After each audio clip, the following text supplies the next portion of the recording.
shiteru yokoso YouTube, and welcome to another Follow the Samurai battle. Here we go. 3v3 today, and I am playing with Mr. Fluffykins, who you've already seen on my channel, and today I'm introducing a new friend of GD. This is Jello Pickle. He was a subscriber of mine, and he got on the fan page, and got in touch with me, and we played a match together. And he's a really cool guy, so big shout out to Mr. Jello Pickle. I hope you're watching this, and if you are, you're awesome. So yeah, today we're playing against Vendetta, Soul Knight Z, and Go Away, I'm Baiting. This is on the Forest Gully map. And you know, today I wanted to do a little bit something, you know, that's a little different maybe. Not just straightforward cast. This is gonna be a long video, so I might cut it down into parts. I might do something with it, and really my inspiration for this was Day 9 from StarCraft. I really like how he goes through the game and talks about the different possibilities, and you know, just takes it a little bit deeper, which I think is sort of lacking in the Total War community. Everybody does great casts, don't get me wrong, but it just doesn't seem that there's a lot of sort of in-depth discussion in terms of how you think through the game. Like, yeah, people will talk to you about units, people will talk to you about map control and positioning, but no one really sort of seems to paint a full picture, and I'm gonna try a little bit just to do that. So let's just start out here by talking about the first thing that you should be doing when you enter this sort of team battle, and even a single player battle. This is sort of like the thing that I always do, is checking the map. Right before you build your army, right before you ready up, you check the map. I'm gonna just put this into slow motion. So you go through the map. If you've been playing Shogun for a while, you sort of know the maps. If you don't know the name of the map, well, you're sort of in a tough situation. Try to be familiar with these maps. When I heard Forest Gully, I know that this was the map that we were going against. And, you know, a map like this, for example, it has a lot of sort of wavy patterns in the ground, a lot of places for infantry to sort of run around and hide in and get cover from, like, say, for example, I had some infantry stationed here. If my opponent would run his troops and hide in this ditch, he'd get cover. So this is the kind of map that favors, one, a skirmish type build, and two, a very strong line component. You want a lot of infantry, maybe even use some in reserves, and Cav doesn't really thrive here. As much because of the fact that the map is so wavy, and because of the fact that sometimes, in fact most of the times, they're going to be charging uphill, because most of the time you'll have players like Jello Pickle here station his troops on this kind of position, and then the opponent would station their troops there, so the Cav would sort of have to go in a little bit of an uphill struggle. Plus, there are a lot of trees. Don't get me wrong, Cav is great in this match, but spamming that, or you know, getting 4 or 5 Cav units isn't really going to help you much. So I've sort of followed this train of thought. I've brought 2 Carbine Cavalry, and I've brought a Yari Cav here behind my general. This is going to basically support my general, prevent other Cav from hitting me, and maybe even do some late game strikes at our opponent's backlines. So all in all, this is the kind of build I have. I've got 2 more skirmish units here, and I'd call Carbine Cav skirmish units just because they're very mobile, but the real skirmish contingent are these 2 Tosa Riflemen. Tosa Riflemen have increased range, they have an amazing reload and accuracy traits or skills, but their problem, well, I guess not the problem, the drawback is that they only have 90 men in a unit. So that's the type of army I have. I've got a lot of white bears, again, a strong line contingent to be able to deal the damage, and deal the damage quickly. So we'll start this apart by taking a look at my opponent. My opponent has a Tosa Rifleman of his own. You can see he's upgraded his accuracy a little bit better than I have. And then his line infantry actually beats mine. He has some infantry to marine. He has some white bears, some black bears. They're all at least 2 experienced chevron, and then he has some spearmen, a Yariki, and there is his general Japarisu. So that is in terms of this opponent here, and this is Vendetta from the Nuke-E clan, and he also has a spear levy that he's stationed at this position. So let's continue going through the armies really quickly. Jello Pickle has a very similar army to me. Instead of the Carbine Cav, though, he has brought Yariki. veteran Yariki, and instead of bringing a skirmish contingent, he's brought an expensive United States Marines, and he's brought a White Tiger Force front line, and this is a very smart idea on a map like this. I really love this from Jello Pickle. You're going to be able to see him use something that I like to call lines of fire, because he has a hill right behind him. He's going to be able to station his troops in layers, and you're going to see how effective this can be just in a little bit. His opponent has United States Marines, Royal Marines, and French Marines. So he is going for a heavy elite infantry corps, and this is going to be the center of their army. And I'm not so sure I like this, because I do like to have a numerically advantageous center, as opposed to having a center that is qualitatively strong but quantitatively weak. Drunkard over here, he has also some elite infantry. Nothing too special on his part. He has one cab unit, I think, or maybe a couple.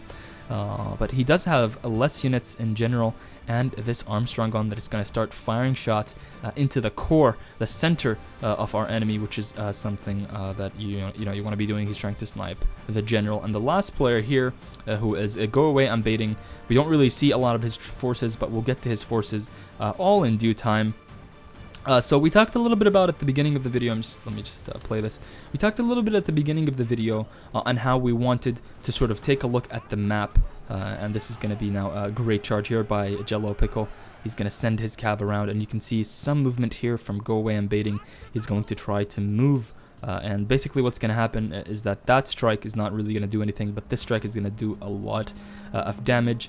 And now I do a big mistake here. I'm going to line my Tosa riflemen. They're not taking shots for some weird reason. And what's going to end up happening is that this weird reason is that I actually don't have vision.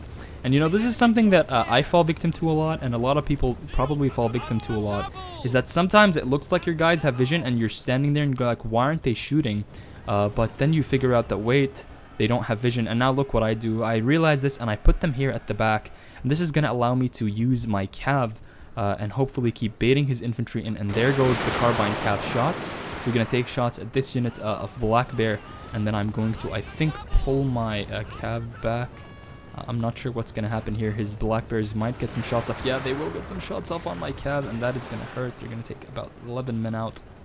But I'll sort of leave this flank talk here to a little bit later in the video. But yeah, sorry.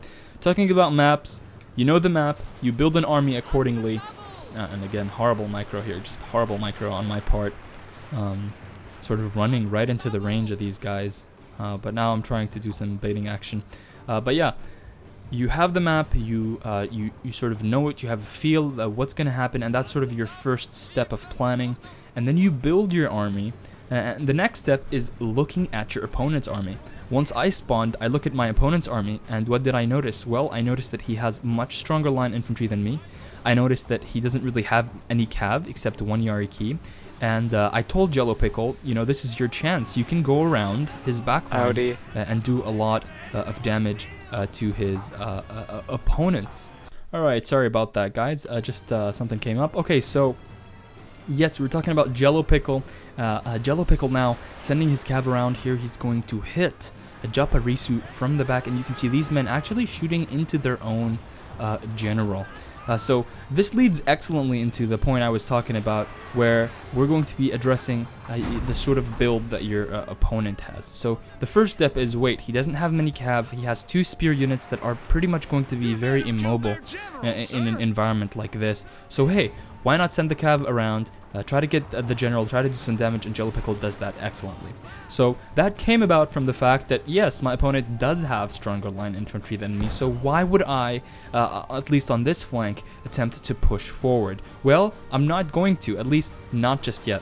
We need to weaken this lineup, soften it up a little bit, and the way we're going to do this is, you can see we've sort of weakened this side of the army, and now I'm going to start sending my Tosa riflemen forward in an attempt to bait his elite infantry up, and then hopefully Jello Pickle will be able to get in a nice position here and shoot at them as they're chasing my Tosas. So again, the process of, okay, I know the map, I know my build, I know my army, I know my advantages. Well, I have numbers, I have some skirmish cav, I have a skirmish advantage. I can draw and force my opponent to do decisions, and then I can use my allies to sort of help me reach the goals that will allow my build or my army to win on my side of the battlefield, and that's exactly what's going to be happening here. These guys realize they're out of position, and now those beautiful United States Marines are going to start opening fire at the infantry to marine as they run back, and those are sweet kills against very, very expensive units. So while that's happening on this side of the battlefield, our opponent now tries to go forward just a little bit to maybe engage in a battle, but again, I sort of miss Micro-Mitosa Riflemen, and this I think was my second battle using them, so I still wasn't sure how fast they fired, how quickly they lined up, and other stuff of that sort. But you can see that these infantry to marine are going to absolutely tear, these United States Marines are going to tear through these infantry to marine, and the Jello Pickle there, excellent position on top of the ridge. So in this particular instance now, a smart decision for our opponent would have been, well, they have skirmish troops, they have the positional advantage, I'm sort of far away from my allies, I should pull back, but he doesn't do that just yet. He's going to take too many casualties.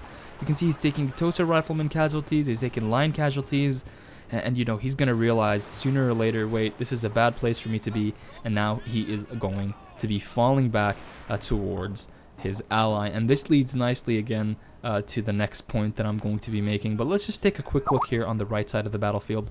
Nothing overly special. Drunkard sort of holding a defensive position because, well, we're having good progress on one side, and on this side of the battlefield, the equation sort of flips. Our opponent actually has the positional advantage, so Drunkard can simply sit here all day, keep his archery dojo, give us our shooting advantage, and just stay there. And sit there for as long as he can. So the next point I was going to make is communication. Maybe when you're playing a 1v1, you obviously aren't communicating with someone, but a lot of people, you know, go into the environment and play battles with either random strangers, or maybe sometimes you're playing with your friends.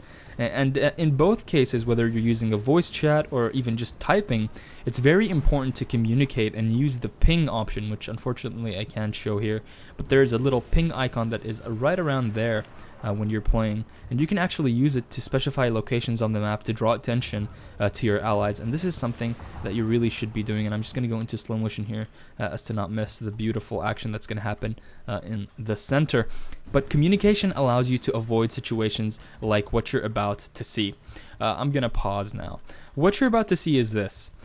Our left flank gloriously succeeds in pushing away the enemy. So they're on the back foot, they've lost a lot of men, they have to fall back, and Vendetta knows this, and he knows this well, and maybe the decision from him came a little bit late. You know, usually you'd see people just falling back much quicker than this, but you know, he went through with it, he sort of fell back, that was the right choice for him to make, but now he needed to communicate with his ally in the center. Soul Knight Z needs to also fall back, because now you have a situation as follows.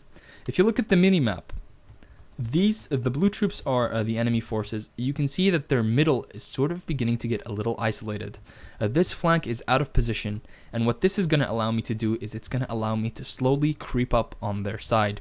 And eventually that's going to end up in us surrounding them. You can see Drunkard holding a defensive position here, and the person on the side here can't really push down the middle like this player here. Who would go away and baiting, he can't really push down the middle just because his ally is here, and it's going to cause some weird crossfires and weird positionings. So at this stage, what our opponents should have done, in my opinion, is the center needs to fall back with the flank, and they need to form a new front so they can push us back. Because the way it stands now, the middle is just going to overrun these units numerically. And the numeric and skill advantage in here, like you've got a lot of very, very highly upgraded units here. These guys need to support the center, and the only way they can support each other is by forming a front. So we'll see if Soul Knight actually does this, and let's get right back into the action here. This is the line, fire by lines, that I told you about. Look what Jello Pickle is doing. He's got his White Tiger Force at the front, and then he's got Black Bear right behind, and now he's going to move in his elite infantry. And because he has a hill behind him, and because he has gauged the distance nicely, what's going to happen, what's going to end up happening is that these units fire at will is going to actually target the White Tiger Force. And then his more elite and skilled units are going to be able to get free shots at the enemy. And even though this one unit here is a Royal Marine that can easily take a White Tiger Force, it can't take this. It can't take 3 lines of line infantry. In fact, if these were 3 lines of White Tiger forces, they would shred that Royal Marine unit. And now you can see Jello Pickle lining up very well. This is something that you should always try to use. Firing by lines, use the terrain to your advantage. And I always say this in battles, and I always talk about map control, but you know, I can't talk enough about it, because map control is everything in Fall of the Samurai. Where you position your men, how you position your men, when you fire, when you don't fire, when you fall back, all those things in terms of movement, it's way more critical to Fall of the Samurai than it ever was in Shogun 2. Not that positioning wasn't important in Shogun 2, don't get me wrong, but in terms of this here, units can be very lethal very quickly, very fast. Yeah, and the battle could totally flip its tide in very quick instances. So, what's going to be happening here? Well, I'm going to continue moving my flank, as I said. We're going to continue pressing our opponents, and now you can see Soul Z is not falling back at all. He's just going to sit there and take triple line fire from Jello Pickle. So that's a mistake on their part. And now Drunkard is going to allow his Armstrong gun to open fire again, aiming into those units that are very tired, and that's actually the flank that just collapsed. So from Drunkard's perspective, he just saw a flank getting collapsed. And now he's like, okay, these units are tired, they don't have a general, these units are being bombarded by 3-line fire. This is when we attack, just to get that morale advantage. And again, Jello Pickle, triple line fire, he's going to absolutely decimate anything that comes in range.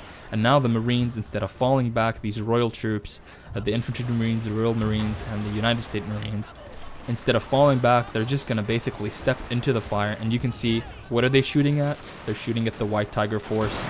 The White Bear hasn't even lost a single unit. Sorry, the Black Bear. And the Infantry Marine has lost 5. Sorry, the United States Marine. So Jello Pickle, using excellent strategy here, excellent positioning, and allowing this flank that fell back to slowly collapse. And now it's too late to form a front, just because I have reached this critical position on the battlefield. So what has happened so far? Well, our center pushed in after our flank won, and that's something very important.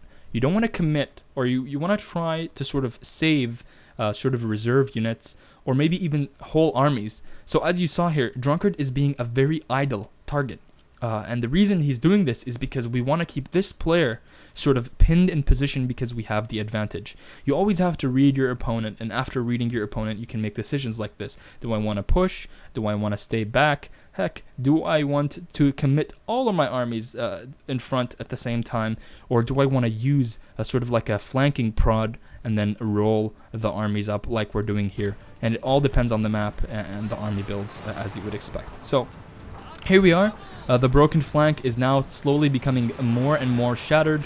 I'm closing in, and Jello Pickle hasn't really lost much except his White Tiger forces, and this is due to some bad positioning from Soul Knight Z. But being in his position with a flank that just collapsed, he really couldn't do much after not making the conscious decision of falling back to these trees perhaps, and maybe making their own sets of triple line. But at this stage of the fight, now Go Away I'm Baiting is going to slowly start moving his troops up, and he should have done this a long time ago. Bring his troops up and shoot into the flank of these guys, these Black Bear infantry. But to Jello Pickle, this is amazing micro on his part. Excellent positioning of his troops. And now he's going to start getting shot at. And look at this, Drunkard also sending troops in. And this is a great move also by Drunkard. He is going to start supporting the flank of Jello Pickle with his most elite troop. And this means that this side can basically hold, and then we won't have a gash in the middle of our armies. So here we are. Everything is sort of static now. We've won over the center. We've won over the flank. From the minimap, you can see red is slowly overwhelming the map. Well, very quickly now. And I'm actually going to send my cavalry up here, strike at the opponent's wooden cannons, which probably ran out of ammo a long time ago.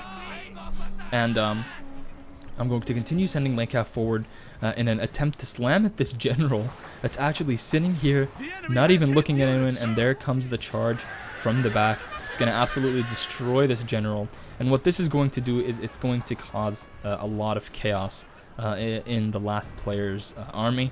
And it's going to allow us to slowly and surely transition into a very safe and calculated position up here on this ridge. So here come my Carbine Cav.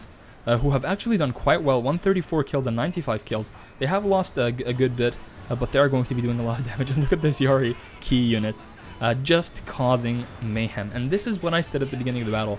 This map doesn't necessarily favor Cav, but in moments like this, it does. And now Drunkard, seeing the chaos, has an opening, and is going to just completely devastate the remaining troops here. These Katana Kachi, they're going to be easy targets, and now my Carbine Cav are running around here. There are some spear units, but I'm just going to line up and shoot them and pin them down. So I'm going to take the last few moments of this battle to sort of talk to you guys about what I tried to do in this fight, or what I tried to bring across in this commentary. 3 main points. 1, look at the map before you build your army.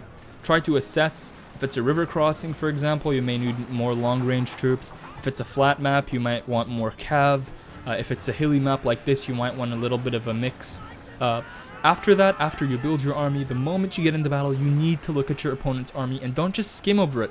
Look at their stats. Look at the advantages. Look at which side of their army is stronger. Is their left flank stronger? Is their right flank stronger? Is their center stronger? And build your strategy as you go. And in my opinion, a good Total War player is a player that can see things like that and react to them very quickly. You don't want to be static. Even if your micro isn't great, if you've got a game plan that you can sort of drive through and carry it out, then you should be good for the most part. And the third and final one is that when you're playing team battles, you have to communicate and you have to support your teammates, otherwise you will lose. Anyway guys, I hope you enjoyed this little different commentary, a little different approach. Do let me know what you think in the comments, if you want more stuff like this, less stuff like this. I'm just sort of throwing it out there and seeing what results we get. Any questions, again, in the comments. I do read all of them, and I will try to answer your concerns. Anyway, I hope you enjoyed watching this video. Thanks for watching, and I'll see you next time.